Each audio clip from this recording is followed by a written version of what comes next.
It's Friday, everyone. What do we do on Fridays here at the Hint Hive? That's right, we smash the patriarchy.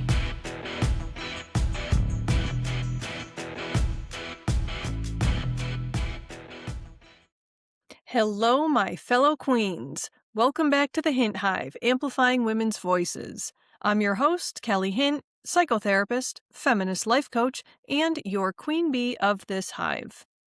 Today we're tackling something that almost every woman struggles with at some point, regardless of how successful, educated, attractive, talented, or accomplished she may be. We are talking about confidence, but not the Instagram version. Not the fake it till you make it version. Not the just think positive thoughts version. We are talking about authentic, unshakable confidence. The kind that doesn't disappear when someone criticizes you, rejects you, overlooks you, or disagrees with you. Because let's be honest, women receive conflicting messages about confidence from the moment we are born.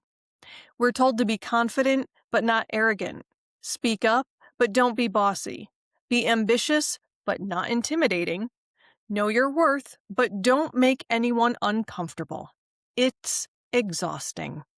And the truth is that many women spend years trying to appear confident while secretly feeling like frauds.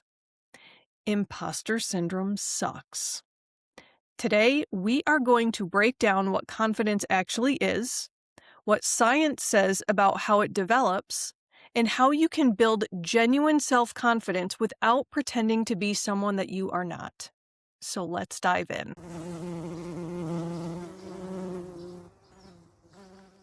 Let's start with what confidence actually is. One of the biggest misconceptions about confidence is that confident people never doubt themselves.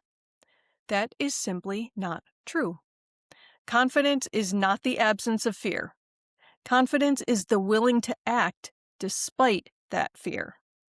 Research in psychology consistently shows that confidence is built through experience, mastery, and evidence, not through positive thinking alone. Think about it. You don't become confident driving a car by staring in the mirror and repeating affirmations. You become confident because you've driven hundreds of times and survived every turn, stop sign, and parallel parking disaster. Confidence comes from evidence. It comes from proving to yourself that you can handle life. The problem is that many women are taught to wait until they feel confident before they take action. In reality, confidence usually comes after action, not before. Let's talk about the elephant in the room. Why on earth do women struggle with confidence? Women's challenges with confidence are not individual failures.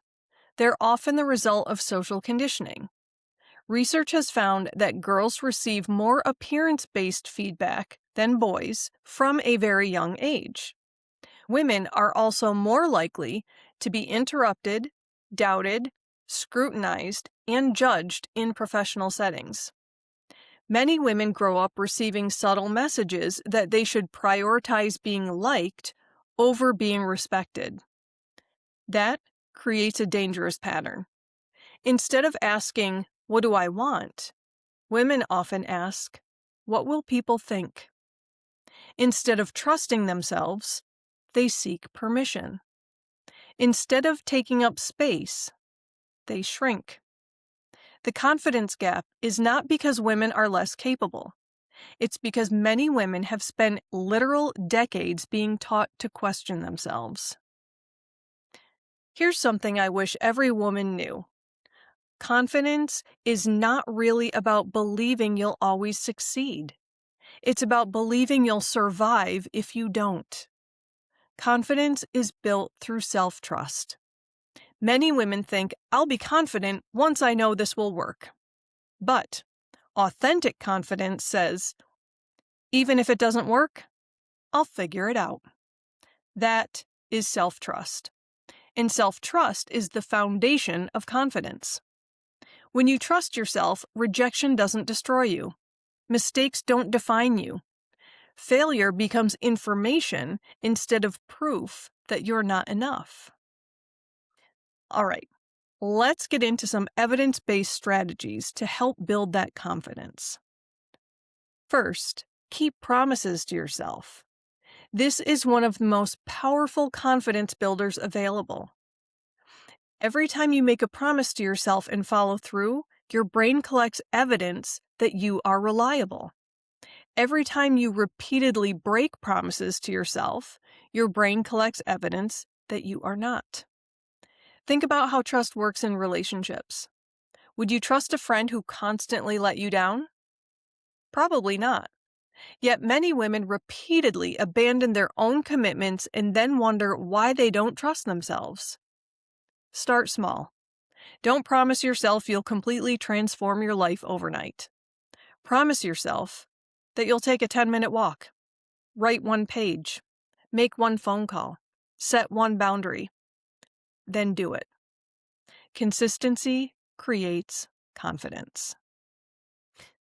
Next, stop waiting for perfection. Perfectionism is often disguised as high standards, but perfectionism is not about excellence. It's about fear. Fear of judgment, fear of mistakes, fear of criticism, fear of not being enough. Research consistently shows that perfectionism is associated with anxiety, depression, burnout, and lower self-esteem. Perfectionism tells you, don't start until you're ready. Confidence says, start messy. The women you admire most probably weren't ready when they began. They learned while moving. Because confidence grows through action, not endless preparation. Next, challenge your inner critic. Many women have internalized a harsh inner voice. I'm guilty as charged myself. You know the one. You look ridiculous. Who do you think you are? You're not qualified. Everyone else is better. My personal one is, you moron. I cannot tell you how many times I used to say that to myself. I don't anymore because I built up my confidence through action. And here's the thing. Your inner critic is often trying to protect you from disappointment or rejection. The problem is that it usually does so by crushing your confidence first. Instead of automatically believing every thought, ask, would I say this to someone I love? Would I speak this way to my daughter, my best friend, my sister? If not, why are you speaking that way to yourself? That's actually something that I had to do for me. I had to say to myself, would I speak to one of my patients the way I'm speaking to myself right now? And the answer was hell no, so I stopped. And another thing, your thoughts are not always facts. Challenge them. Question them. Replace them with something realistic and supportive. Next, build competence. Confidence grows when competence grows. This isn't glamorous, but it's true. The more skills you develop, the more evidence you have that you're capable. Want more confidence at work? Learn, practice, take courses, volunteer for projects, develop expertise. Want more confidence socially? Practice conversations, attend events, push your comfort zone. Competence creates confidence because your brain has proof, not fantasy, proof. Next, stop making confidence dependent on approval. This one is huge. Many women unknowingly outsource their confidence. They feel confident when they're praised, attractive, validated, chosen, approved of. Then, the moment criticism appears, confidence vanishes. That is not confidence. That's approval dependence. Authentic confidence comes from internal validation. It means understanding that your worth is not determined by whether someone else sees it. People can misunderstand you, and you're still valuable. People can dislike you, and you are still valuable. People can reject you, and you are still valuable. Your worth is not up for a public vote. Hell, you wouldn't be watching this video or listening to this podcast if I listened to all of my haters. They don't define me. They don't stop me. I rise above them because I am very confident in exactly who I am. All right. Lastly, expand your comfort zone regularly. Confidence does not grow inside comfort zones. It grows on the edge of them. Psychologists call this exposure. As a matter of fact, as a therapist, I have been very highly trained in exposure and response prevention therapy, which is the gold standard treatment for people struggling with obsessive compulsive disorder, or OCD. I have literally watched women with OCD transform their lives. It's amazing. Difficult work, but life-changing. Because when we repeatedly face manageable challenges, our anxiety decreases over time. Confidence increases because our brain learns, I can handle this. Try something uncomfortable this week. Speak up in a meeting. Post your opinion. Ask for what you need. Set a boundary. Apply for the opportunity. Make the call. Confidence is not built through thinking. It's built through doing. Now, let's connect this conversation to feminism, because I wouldn't be the queen bee if I didn't try to smash the patriarchy, correct? All right.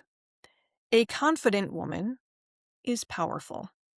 Not because confidence makes her better than anyone else, but because confidence makes her harder to control. Women who trust themselves are less likely to tolerate toxic relationships, less likely to stay silent, less likely to shrink themselves for other people's comfort, less likely to seek permission to exist. The patriarchy benefits when women doubt themselves. That's why building confidence is not just personal, it is political. Every woman who learns to trust herself creates ripples that affect families, workplaces, communities, and future generations. Pretty amazing, huh? Your confidence can literally reshape the future.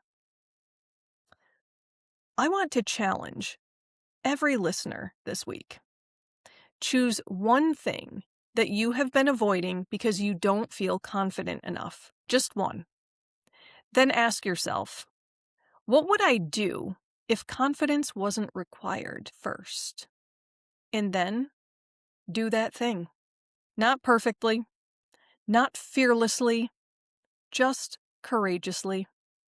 Remember, action creates confidence, not the other way around. All right, queens, time for our affirmation of the week.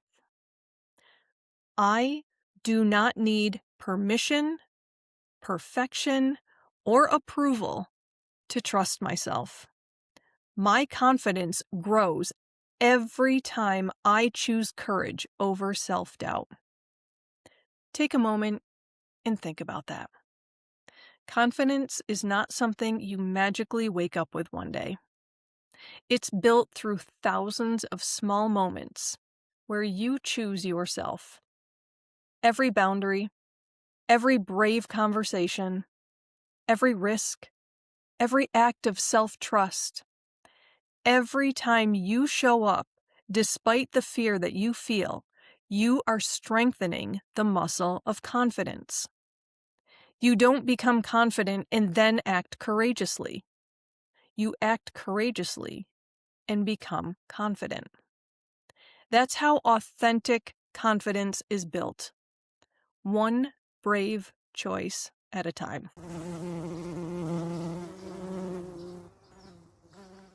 If there's one thing that I want you to take away from today's episode, it's this. You are not lacking confidence because something is wrong with you. You may simply be waiting for confidence to arrive before taking action. But confidence is a result, not a prerequisite. Stop waiting to feel ready. Stop waiting to feel fearless. Stop waiting to feel certain. Trust yourself enough to take the next step. The evidence that you're capable is not hiding somewhere in the future. It's already in your past. You have survived difficult seasons. You have adapted. You have learned. You have overcome challenges you once thought would break you. The proof is already there. The question is whether you're willing to believe it. Ladies, if today's episode resonated with you, please share it with another woman who needs a reminder of her own power and resilience. And make sure you're subscribed to the Hint Hive, Amplifying Women's Voices, so that you never miss an episode. I'd also love to hear from you. What is one courageous action you are committing to this week? Join the conversation in our Hint Hive community over on Facebook and let us know. And you may have noticed that some of these episodes are getting a little bit shorter. Well, that is me practicing my own healthy boundaries. I have alluded in some of the prior episodes that I've got a lot going on in my life, and I do. And so I need to shave a little time off here and there, and sometimes I can do it with an episode. So apologies for the lack of consistency, but I do not apologize for setting and enforcing my own personal boundaries. All right, gals, until next time, remember, you do not need to become someone else to be confident. You simply need to trust the woman that you have already become. And if you're having a hard time with that, reach out to me. Maybe it's time that we do some work together. So, ladies, keep buzzing, keep rising, and keep amplifying your voice. This is Kelly Hint, your queen bee of this hive, signing off.